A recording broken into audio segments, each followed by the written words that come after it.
기도하심으로 오늘 아침 묵상을 시작하겠습니다. 하나님 아버지 감사합니다. 오늘도 새 아침 주셔서 주님의 말씀으로 하루를 시작할 수 있도록 인도하여 주심을 감사드립니다. 성령 하나님, 이 시간 오늘 아침 우리 모두에게 함께하여 주셔서 아버지 안에 우리 모든 성도님들 말씀 들을 때 주님의 놀라운 은혜와 사랑을 경험하고 예수님 만나게 되는 귀한 시간 되게 하여 주옵소서.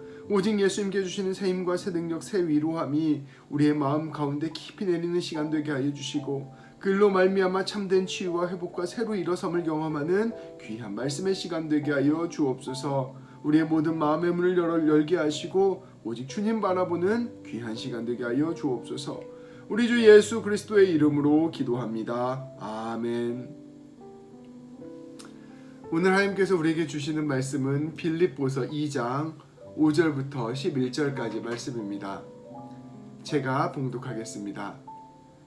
너희 안에 이 마음을 품으라. 곧 그리스도 예수의 마음이니 그는 근본 하나님의 본체시나 하나님과 동등됨을 취할 것으로 여기지 아니하시고 오히려 자기를 비워 종의 형체를 가지사 사람들과 같이 되셨고 사람의 모양으로 나타나사 자기를 낮추시고 죽기까지 복종하셨으니 곧 십자가에 죽으심이라.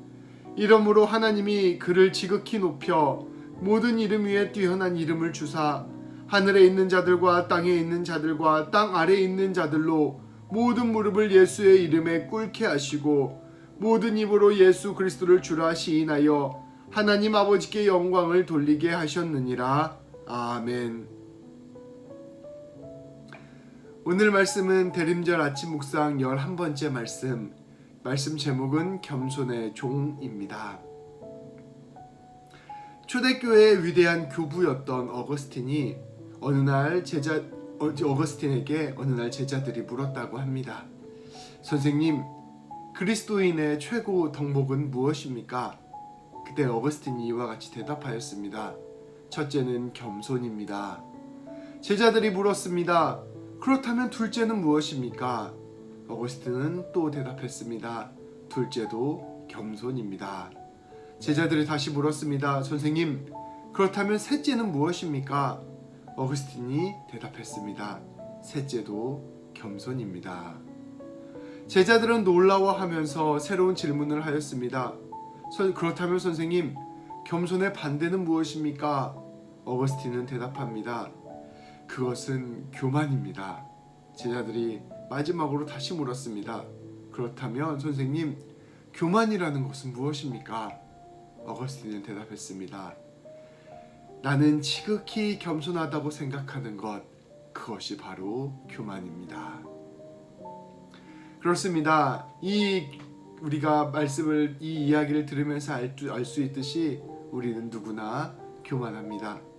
그 교만을 표현하는 방식이 다를 뿐입니다. 우리는 하나님 앞에서 그리고 이웃 앞에서 우리 자신이 교만하다는 사실을 정직하게 인정해야 합니다. 그것이 바로 교만으로부터 내 자신을 꺼내는 첫걸음입니다. 위대한 종교개혁자 칼뱅은 인간의 교만에는 두 가지 차원이 있다라고 우리에게 가르쳐 주었습니다. 첫째는 하나님에 대한 교만이요, 둘째는 이웃에 대한 교만입니다. 하나님에 대한 교만은 하나님께 불순종하고 자신의 위치를 망각한 채 내 자신이 하나님과 같이 높아지겠다라고 하는 것, 그것이 바로 하나님에 대한 교만입니다. 인간에 대한 교만은 자기 자신을 높이고 하나님의 형상으로 지음받은 이웃을 멸시하는 것입니다. 이기적인 마음으로 이웃을 이용해 먹으려고 하는 것, 이웃을 내 뜻대로 좌지우지하려고 하는 것, 이 모든 것들이 바로 이웃에 대한 교만입니다. 이러한 교만은 우리의 모든 관계를 파괴합니다. 그뿐 아니라 궁극적으로 하나님의 심판을 받게 됩니다. 말씀은 우리에게 이 교만에 대하여 엄중히 경고하고 있습니다. 잠언 말씀은 우리에게 교만은 멸망의 선봉이다라고 선포하고 있습니다. 이사야, 예레미야와 같은 예언서 말씀은 교만한 자들 심판하시겠다는 하나님의 경고로 가득 차 있습니다.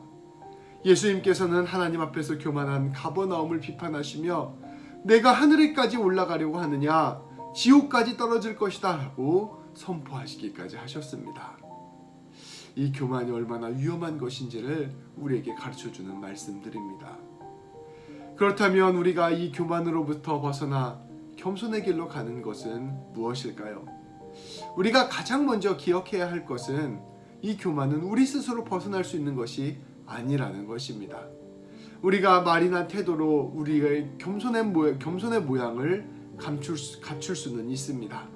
그러나 우리가 마음속 깊은 곳에서부터 근본적으로 겸손해지는 것은 불가능하다는 사실을 기억해야 할 것입니다. 우리는 누구나 뿌리 깊은 자기 중심성에 사로잡혀 있는 자들이기 때문입니다. 오히려 스스로 겸손해지려고 하는 자는 자기 자신이 겸손하다는 교만에 빠지고 맙니다. 앞서 어거스틴이 우리에게 가르쳐 주었습니다. 교만이란 자기 자신이 지극히 겸손한 자다라고 생각하는 것이다. 자기가 겸손하려고 스스로 노력하고 애쓴다면 거꾸로 자기가 겸손해졌다는 교만에 빠지게 되어버린다는 것입니다. 하나님 앞에서 내 힘으로 내 스스로 겸손해지겠다고 하는 것은 스스로 교만해지겠다라고 하는 것과 같은 것입니다. 그렇다면 우리는 어떻게 하면 겸손해질 수 있을까요? 그것은 우리 주님이신 예수 그리스도를 주목함으로 가능합니다. 겸손은 역설적으로 자기 자신에게 주목하는 것이 아니라 예수님께 주목할 때 생기는 덕목입니다. 내가 스스로 나를 누르면서 겸손해지려고 하는 것은 오히려 스스로를 교만하게 만들지만, 우리가 예수님을 주목하고 그분의 위대하심과 그 사랑을 깊이 깨달을 때, 그분의 구원의 역사에 우리의 마음을 들였을 때 우리는 진실로 겸손의 길로 나아가게 되는 것입니다. 예수님 앞에서 내가 얼마나 교만한 상태인지를 깨달은 상태, 그것이 역설적으로 겸손한 상태인 것입니다. 내가 스스로 겸손해지려고 하는 것은 어찌되었든 자기 자신에게 주목한 상태입니다. 우리가 우리 자신에게 주목하게 된다면, 우리 자신의 마음 가운데 우리의 모든 생각을 집중하게 된다면 우리는 어떠한 방식으로든 겸손해질 수 없습니다. 그러나 우리가 우리 자신에게 주목하는 마음, 우리 자신에게 집중하는 마음을 내려놓고 우리 예수님을 주목하게 되고 우리 예수님을 바라보게 된다면 자연스럽게 우리가 우리 마음으로부터 벗어나서 예수님 안에서 겸손의 길로 나아가게 되는 것, 그것이 바로 말씀이 우리에게 가르쳐주는 겸손의 원리인 것입니다. 말씀은 우리에게 그 예수님의 놀라운 겸손과 사랑과 은혜를 선포하고 있습니다. 우리 예수님께서는 하나님의 모습을 지니신 분이시지만 그와 동등한 대접을 받으려 하지 않으셨습니다. 오히려 자기의 모습을 비워서 종의 모습을 취하시고 사람과 같이 되셨습니다. 자기를 낮추시고 죽기까지 순종하셨습니다. 곧 십자가에서 죽으신 것입니다. 예수님은 사실 겸손할 필요가 없으신 분이십니다. 예수님은 곧 하나님이시기 때문입니다. 그러나 예수님은 지극히 겸손한 길로 걸어가셨습니다. 그것은 그 예수님 안에 우리를 향한 지극히 큰 예수님의 사랑이 있었기 때문입니다. 예수님은 우리에게 가르쳐 주십니다. 오직 사랑에 매여 있는 상태만이 겸손한 상태입니다. 주님은 우리를 사랑하셨기에 기꺼이 자연스럽게 그 겸손의 길로 걸어가시는 것입니다. 우리는 이 놀라운 주님의 사랑에 주목해야 합니다. 그렇게 사랑의 길로 내려가신 그 예수님을 하나님께서는 가장 존귀한 분이라 선포하셨습니다. 그리고 그 겸손한 길로 걸어간 자가 얻어야 할 합당한 자리로 우리 예수님을 인도하셨습니다. 말씀은 선포합니다. 예수님께서 지극히 낮아지셨기에 하나님께서는 그를 지극히 높여 주셨습니다. 모든 이름 위에 뛰어난 이름을 예수님에게 주셨습니다. 그리하여 하늘과 땅 위와 땅 아래에 있는 모든 것들이 예수님의 이름 앞에 무릎을 꿇고 모두가 예수 그리스도는 주님이시라고 고백하며 하나님 아버지께 영광을 돌리게 하셨습니다. 예수님을 하나님으로 높이시고 그분의 영광 가운데 거하게 하신 것입니다. 말씀은 선포합니다. 오직 사랑으로 걸어가는 길, 그 겸손한 길만이 우리를 영광의 길로 인도합니다. 이 사실을 우리가 분명히 깨달을 것을 말씀은 우리에게 가르쳐주고 있는 것입니다. 이제 우리가 바라봐야 할 것은 명백합니다. 우리를 사랑하시고 우리를 위하여 죽기까지 복종하셨으며 우리를 위하여 영광의 하나님이 되신 그 예수님의 사랑에 주목하는 것입니다. 그리고 그 사랑으로 말미암은 겸손의 길을 따라가는 것입니다. 오직 사랑만이 겸손으로 우리를 인도합니다. 우리를 위하여 이 땅에 오시고 우리를 온 마음과 뜻을 다하여 섬겨주시고 우리를 위해 기꺼이 목숨까지 내어주신 예수님을 바라봅시다. 그분의 깊은 사랑이 우리의 마음속 가장 깊은 곳을 비출 때 우리는 이제껏 나 중심으로 살아왔던 교만들을 하나씩 깨닫게 될 것입니다. 그리고 자연스럽게 우리도 그분의 사랑에 반응하여 하나님과 이웃을 위해 우리의 것들을 내어주는 삶, 희생하고 헌신하는 삶, 사랑하는 삶을 살게 될 것입니다. 그러한 삶이 진정으로 겸손한 삶입니다. 우리가 사랑으로 죽는 길을 선택할 때 주님은 우리를 살리시고 우리를 예수님과 더불어 주의 영광 안에 거하게 하실 것입니다. 오늘 기도는 우리 설교자 칼바르트의 기도문으로 함께 우리의 마음을 고백하고자 합니다. 기도 제목은 지금 우리의 중심에 라는 기도입니다.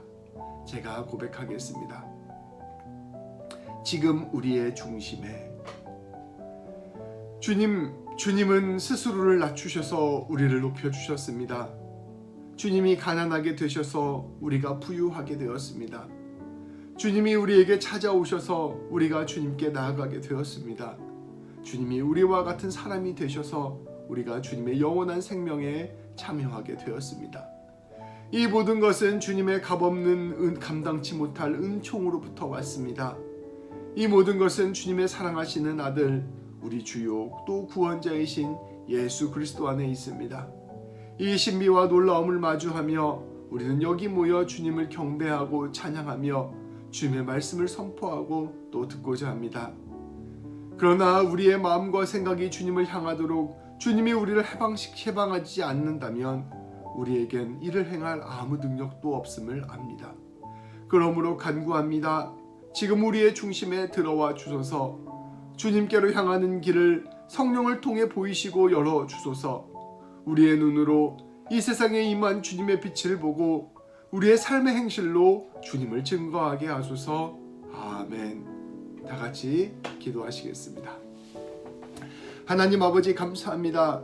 지극히 교만함에 사로잡혀 있는 우리, 지극히 자기 중심성 가운데 빠져 있는 우리를 다시금 바라볼 수 있도록 인도하여 주심을 아버지 감사드립니다. 아버지 하나님, 이 교만 가운데 빠져나갈 수 있는 유일한 길은 우리가 우리 스스로 겸손해지려고 하는 것이 아니라 우리를 위하여 지극히 겸손하여 주신, 우리를 지극히 사랑하여 주신 그 예수님께 주목하는 것임을 다시금 깨닫게 하여 주심을 감사드립니다. 하나님, 그 예수님의 사랑, 예수님의 겸손함, 예수님의 순종을 우리가 온전히 바라보게 하시고 그 모든 일들이 우리를 향한 주님의 뜨거운 마음임을 깨닫게 하여 주셔서 우리가 그 마음에 반응하여 지극히 겸손한 길로 나아가는 우리 모두가 될 수 있도록 인도하여 주옵소서. 그것을 통하여 우리가 하나님을 더욱더 사랑하게 하시고 그것을 통하여 우리가 이웃을 사랑하게 하시며 우리가 겸손히 주님 따라가는 우리 모두가 될 수 있도록 인도하여 주옵소서. 아버지 하나님, 우리 모든 성도님들의 삶 가운데 이러한 예수 향기 드러내는 삶 되게 하여 주시고 하나님, 우리 성도님들이 가는 곳곳마다 사람을 살리는 일들을 감당하게 하여 주시고 아버지, 우리 성도님들이 가는 곳곳마다 하나님 나라를 세우는 놀라운 역사 일어나게 하여 주옵소서. 우리 성도님들의 모든 삶의 문제들 하나하나 주께서 기억하여 주시고 아버지, 모든 형편들도 주께서 살펴주셔서 오늘 하루의 삶이 주님의 동행하심과 인도하심 가운데 귀한 승리를 경험하는 귀한 삶 되게 하여 주옵소서. 우리 주 예수 그리스도의 이름으로 기도합니다. 아멘.